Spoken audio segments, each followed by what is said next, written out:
Gas সরবরাহ স্বাভাবিক করতে ফার্নেস অয়েল দিয়ে বিদ্যুৎ উৎপাদন বাড়াচ্ছে সরকার।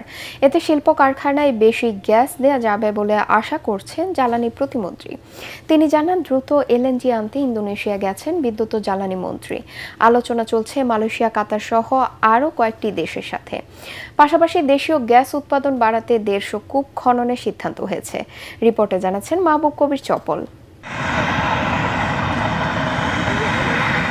এক সময় বলা হতো গ্যাসের উপর ভাসছে বাংলাদেশ, কিন্তু এখন দেখা যাচ্ছে গ্যাস সংকটে ডুবতে বসেছে শিল্প প্রতিষ্ঠান।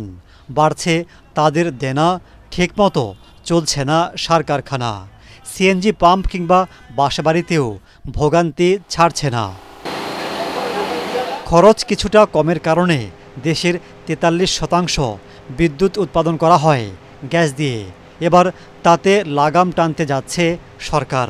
গ্যাস সরবরাহ বাড়াতে অতিরিক্ত ব্যয়ে ফার্নেস অয়েল দিয়ে বিদ্যুৎ উৎপাদন বাড়ানোর সিদ্ধান্ত হয়েছে।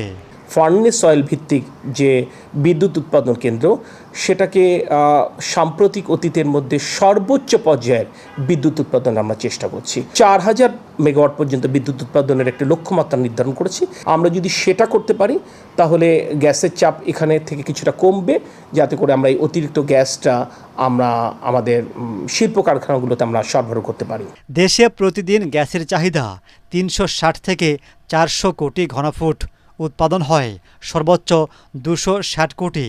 তার মধ্যে দেশীয় কূপ থেকে পাওয়া যায় 160 কোটি ঘনফুট, আর আমদানি করা এলএনজি থেকে আসে 100 কোটি। এলএনজি সরবরাহে ঘাটতি আর ভাসমান এলএনজি টার্মিনালে অগ্নিকাণ্ডের ঘটনায় ঘাটতি আরও বেড়ে যাওয়ায় সংকট দেখা দিয়েছে। যেই মূল্যে আমি একটা এলএনজি কার্গো কিনতাম, তার থেকে কার্যত 3 গুণ দামে এলএনজি কার্গো কিনতে হচ্ছে। মাননীয় মন্ত্রী মহোদয় আমাদের দপ্তরের, উনি এই মুহূর্তে ইন্দোনেশিয়া সফররত। উনি বিকল্প উৎসের খোঁজে কিন্তু গেছে। আমি যেমন গত সপ্তাহে কাতারে গেছি, মাননীয় অর্থমন্ত্রী আগামী সপ্তাহে আরেকটি দেশে যাবেন। আমরা কন্টিনিউয়াসলি কিন্তু সোর্স আমরা সার্চ করে যাচ্ছি। এলএনজি আমদানির পাশাপাশি দেশীয় গ্যাস উৎপাদন বাড়াতে আরও 150টি কূপ খননের সিদ্ধান্ত হয়েছে। জনগণের ভোগান্তির জন্য দুঃখ প্রকাশ করে জ্বালানি প্রতিমন্ত্রী বলছেন, দ্রুতই পরিস্থিতি স্বাভাবিক হবে।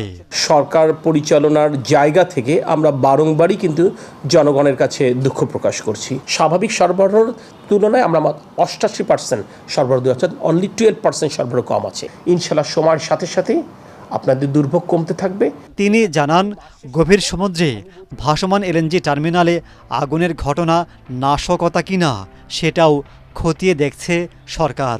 আমরা গুরুত্ব দিয়ে বিবেচনা করাচ্ছি। মাহবুব কবির চপল, এটিএন বাংলা, ঢাকা। একটুখানি